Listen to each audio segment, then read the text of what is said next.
Assalamualaikum warahmatullahi wabarakatuh. Alhamdulillahi rabbil alamin, wassalatu wassalamu ala asyrafil anbiya'i wal mursalin wa ala alihi wa sahbihi ajma'in. Rabbi yassir wa la tu'assir, Rabbi tamim bil khair, Rabbi shrah li sadri wa yassir li amri wa hlul 'uqdatam min lisani yafqahu qawli. Qalu subhanaka la ilma lana illa ma 'allamtana innaka antal alimul hakim. Qala Allah ta'ala fi kitabihil karim wa huwa asdaqul qailin. A'udzu billahi minasyaitonir rajim.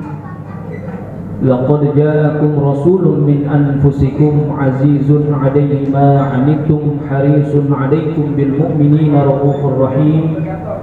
Fa in tawallaw faqul hasbiyallahu la ilaha illa huwa 'alaihi tawakkaltu wa huwa rabbul 'arsyil 'azim. Shadaqallahul 'azim wa sadaqa rasuluhun nabiyul habibul karim wa nahnu 'ala dzalika minasyahidin wa syakirin walhamdulillahi rabbil alamin. Hadratul muhtaramin, para alim ulama, para tokoh masyarakat, alhamdulillah bisa hadir di majlis maulid yang mulia ini.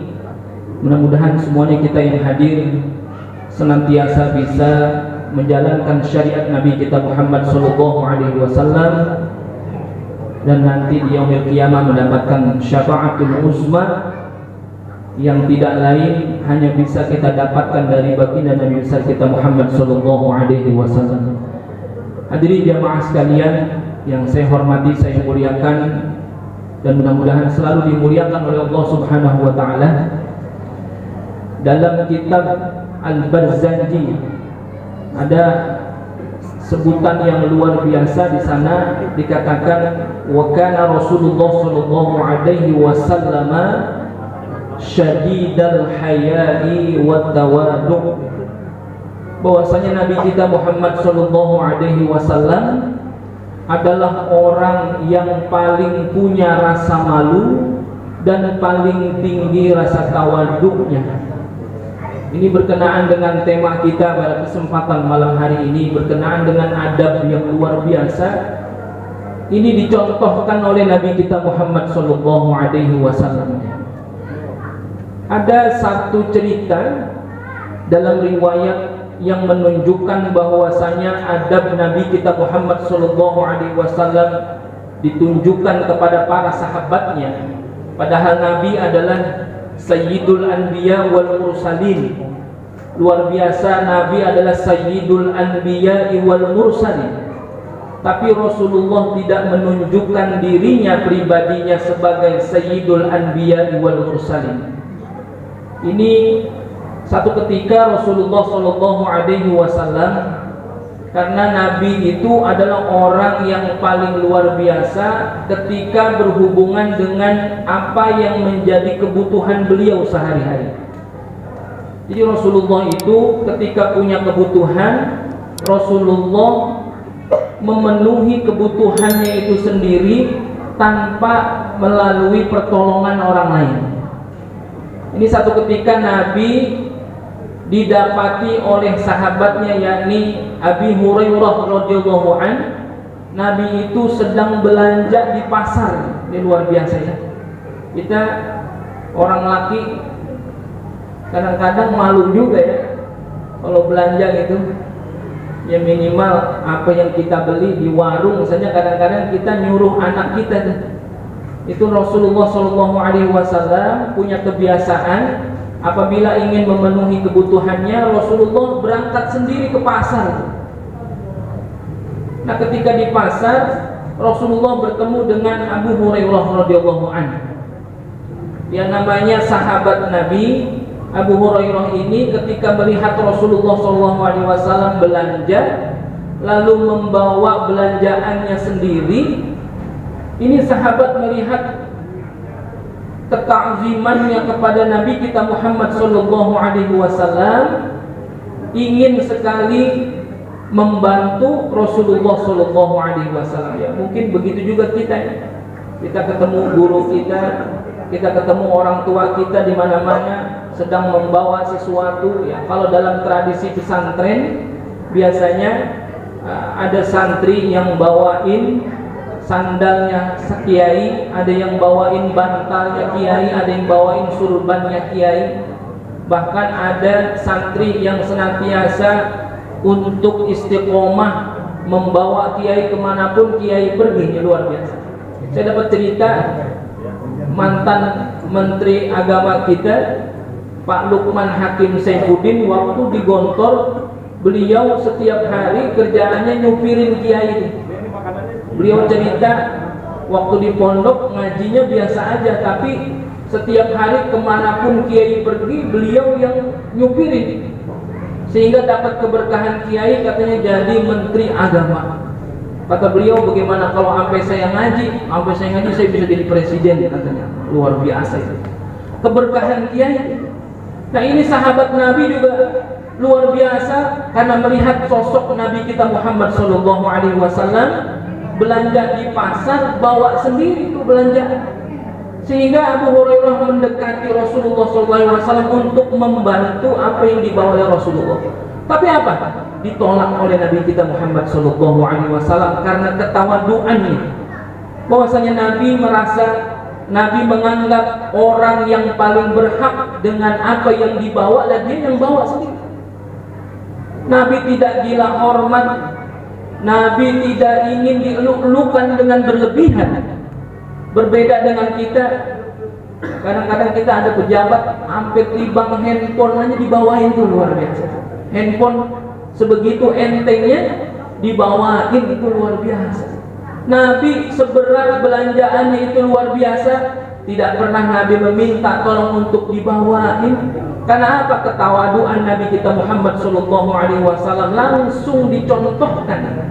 Nabi tidak banyak bicara, akan tetapi langsung bagaimana mencontohkan kepada para sahabat, bagaimana ketika dia memenuhi kebutuhannya, Rasulullah SAW tidak segan-segan untuk senantiasa berusaha sendiri dan tidak ingin bahwasanya sahabat Nabi yang lain itu tahu dan membantunya, sehingga hilang ketawaduan dari Nabi kita Muhammad SAW.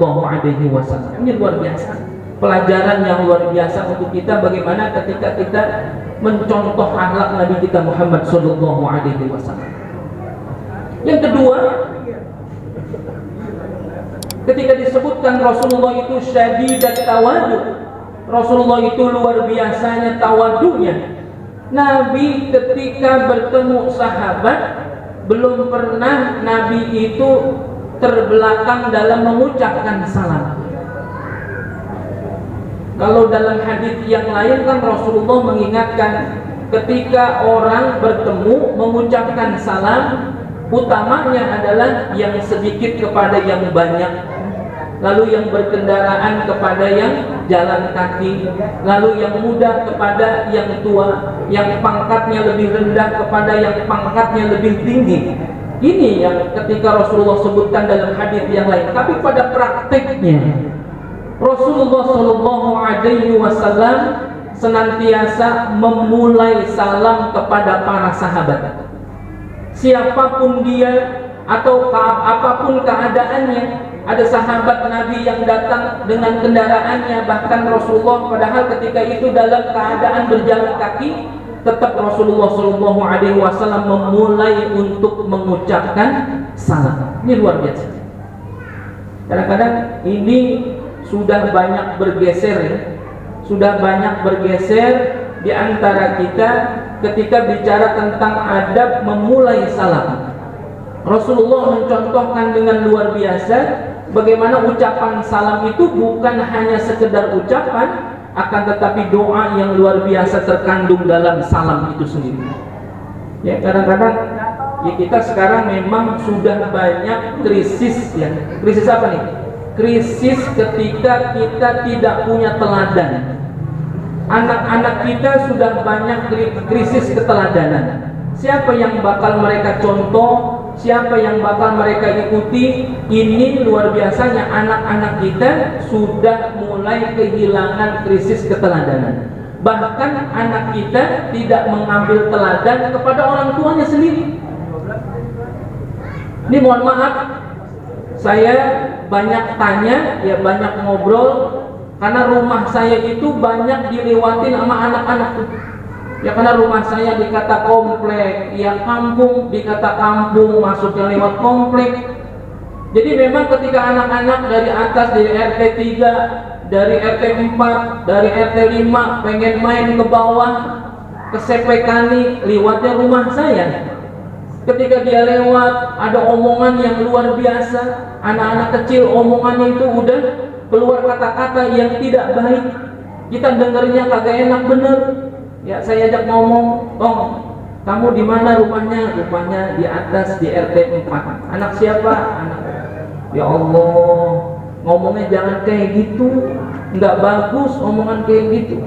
Ngomong yang baik-baik ya. Ya, ngobrol banyak cerita. Ya memang ternyata banyak anak-anak kita yang sudah krisis keteladanan. Bahkan ketika mereka sekarang luar biasa, anak-anak kita itu kritis sekali. Bahkan dia kritis kepada orang tuanya.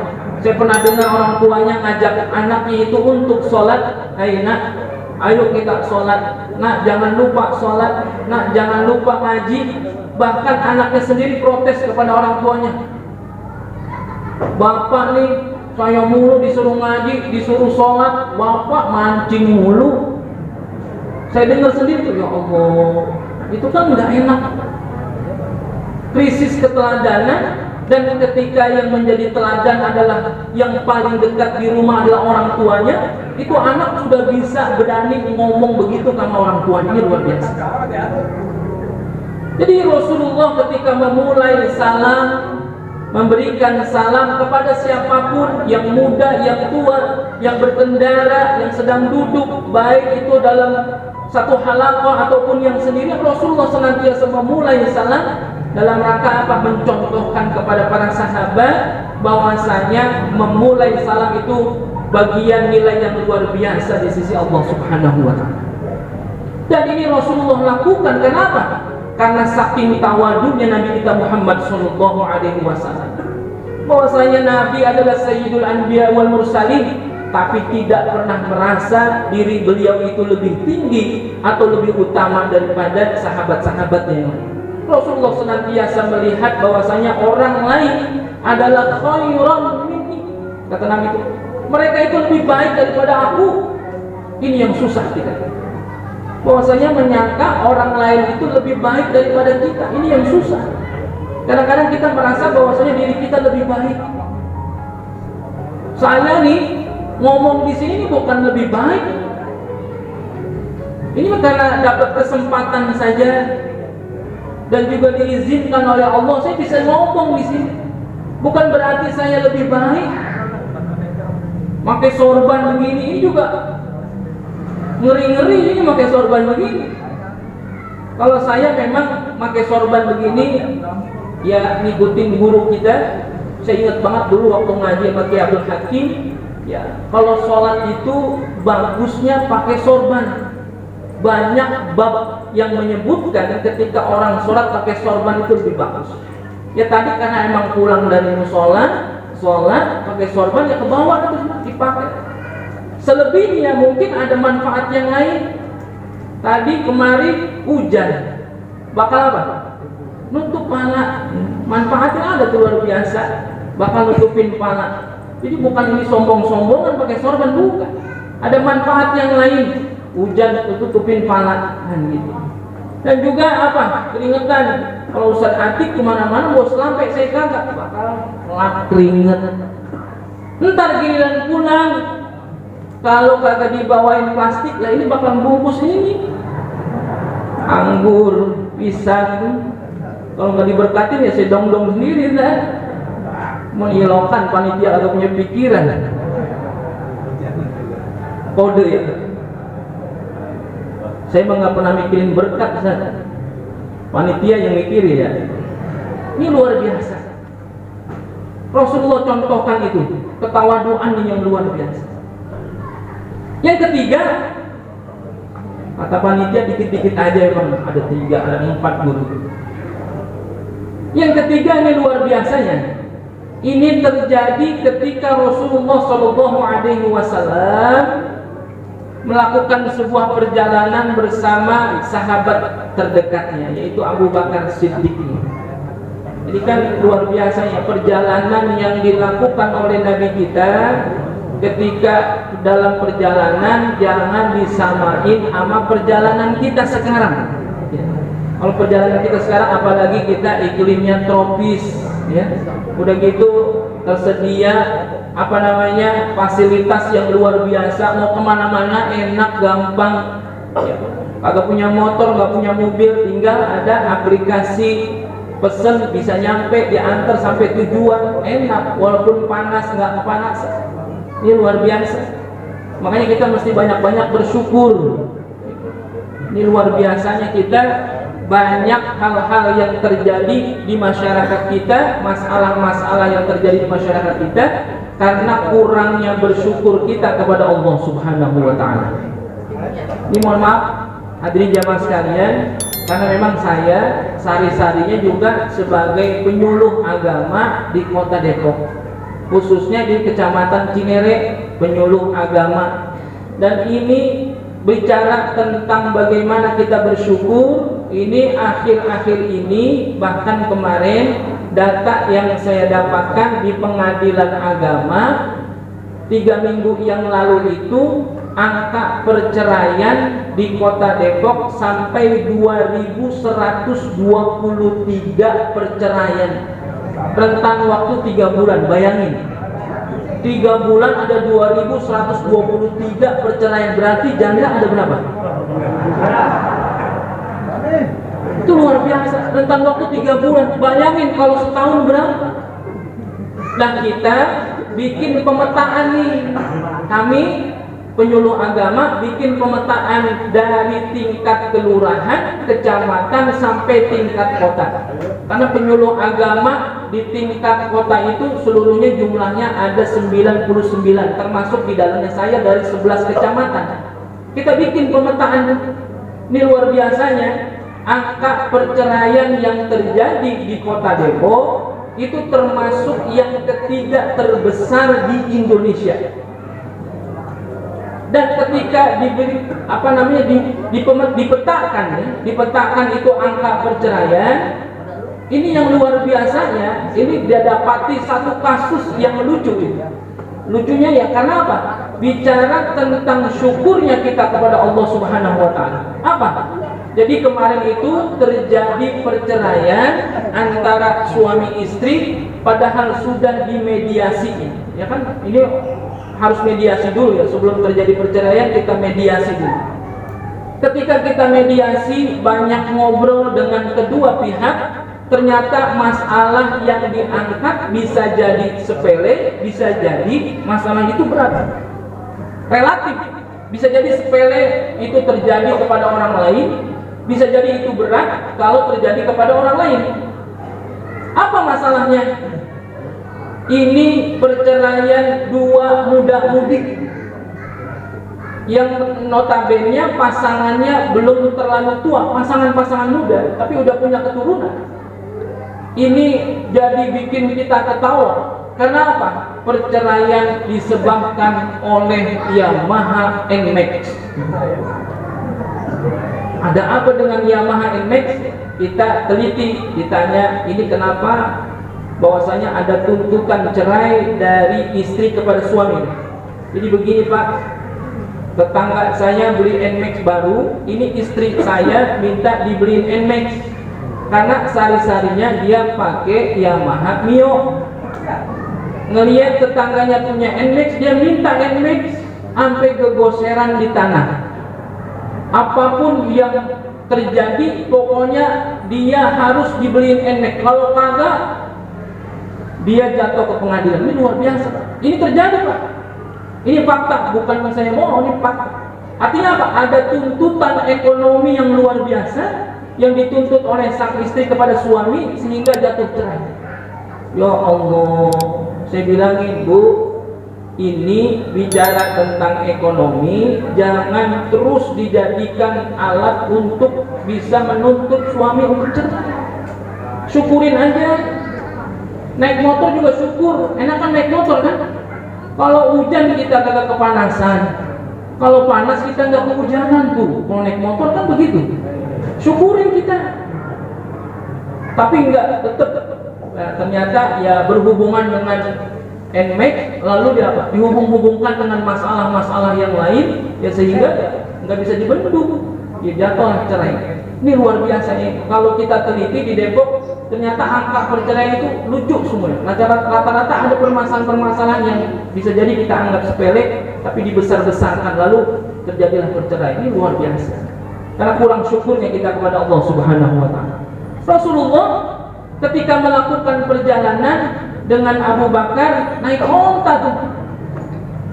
Rasulullah untanya ada yang nuntun, Abu Bakar untanya ada yang nuntun. Di tengah perjalanan, karena perjalanan yang jauh dan juga di tengah padang pasir, kehabisan bekal. Kalau kehabisan bekal, ini unta kasihan. Kalau kehabisan bekal, ini sahabat Nabi kasihan. Lalu yang menuntun unta juga kasihan. Bagaimana caranya? Akhirnya mampirlah di satu rumah, yang rumah itu dimiliki oleh Ummu Ma'bad namanya. Ini terkenal memang Ummu Ma'bad itu setiap ada orang yang mampir ya, apapun yang dia punya ya dikasih. Ya Rasulullah nanya, ada nggak yang bisa aku bawa? Kata Ummu Ma'bad, ini musim paceklik, saya nggak punya apa-apa. Saya hanya punya kambing aja di belakang, tapi kurus kata. Kata Nabi, apakah ada susunya? Kata Ummu Ma'bad, ya Rasul, jangankan air susu, air kencingnya juga kagak ada itu kambing. Saking kurusnya, saking panasnya ketika itu. Akhirnya apa? Rasulullah, ya ini kan Imam An-Nabhani ada menyebutkan bahwasanya mukjizat Nabi kita Muhammad SAW itu jumlahnya lebih daripada 100 mukjizat. Salah satunya adalah ketika menemui kambingnya Ummu Ma'bad, Rasulullah berdoa kepada Allah Subhanahu wa taala, lalu diperah itu susu kambingnya Ummu Ma'bad, keluar susu banyak banget. Akhirnya susu yang pertama dikasih minum kepada orang yang nuntun kambingnya Rasulullah.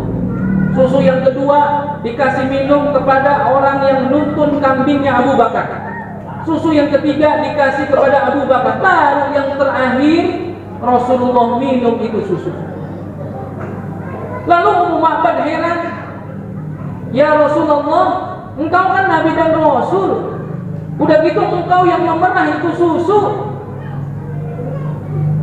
kenapa engkau tidak minum duluan itu susu? Engkau yang lebih berhak. Apa kata Nabi? Khadimul umami akhiruhu syurban. Kata Nabi, seorang pemimpin itu minumnya paling belakang. Khadimul umam akhiru syurban. Seorang pemimpin itu minumnya paling belakang. Saking tawadunya Nabi kita Muhammad SAW, bisa aja ketika itu susunya udah ada, minum. Oh enggak, sahabat dulu dikasih, udah kenyang semuanya, baru Nabi minum. Ini contoh buat kita, seorang pemimpin minumnya paling belakang. Beda sama kita, pemimpin kita minumnya paling dulu, bahkan sampai kemelekeran dia. Udah kemelekeran baru kita dikasih, itu dikasih masih sisa-sisanya doang. Ini luar biasa. Apa yang dicontohkan oleh Nabi kita Muhammad SAW berkenaan dengan akhlak Rasulullah. Ketika Rasulullah SAW yang kita sebutkan tadi itu hanya sebagian kecil saja. Bagaimana Rasulullah dengan tawadunya membawa bawaan belanjaannya sendiri, lalu memulai salam kepada siapapun. Dan yang ketiga, ketika itu Rasulullah tidak pernah mendahului daripada sahabat-sahabatnya. Padahal itu adalah berhubungan dengan ketika itu Rasulullah juga berhajat terhadap itu, tapi Rasulullah tidak memulainya duluan, tapi Rasulullah memberikan kesempatan itu kepada sahabatnya duluan. Ini bagian daripada tingginya akhlaknya Nabi kita Muhammad SAW. Mudah-mudahan dengan peringatan Maulid Nabi kita Muhammad SAW, kita senantiasa diberikan kekuatan iman dan Islam, istiqomah dalam kebaikan, dan diberikan kekuatan untuk senantiasa mencontoh akhlak Nabi kita Muhammad SAW dalam kehidupan kita sehari-hari.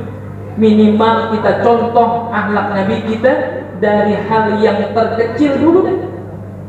Kalau misalkan tadi bawa-bawaan kita belum bisa, misalkan tadi kita memulai salam belum bisa, Misalkan tadi kita memberikan atau ketika ada kepentingan umum itu lebih kita dahulukan daripada kepentingan kita, itu belum bisa.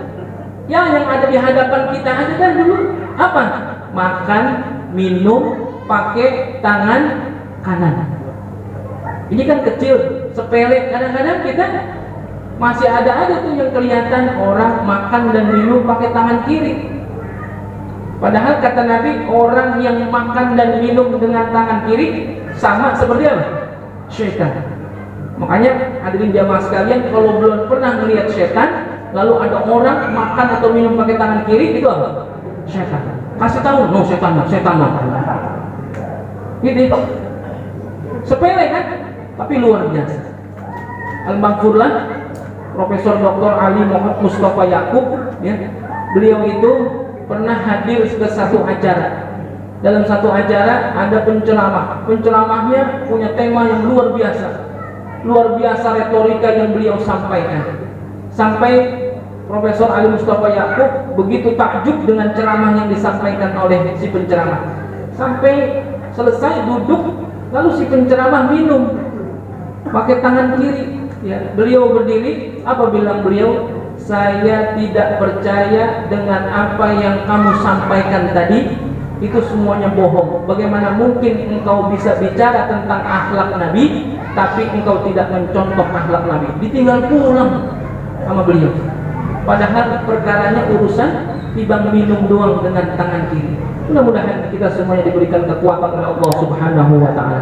Ini saja yang dapat saya sampaikan, mudah-mudahan ada manfaatnya. Kurang lebihnya mohon maaf. Wallahul muwaffiq ila aqwamit thoriq. Assalamualaikum warahmatullahi wabarakatuh.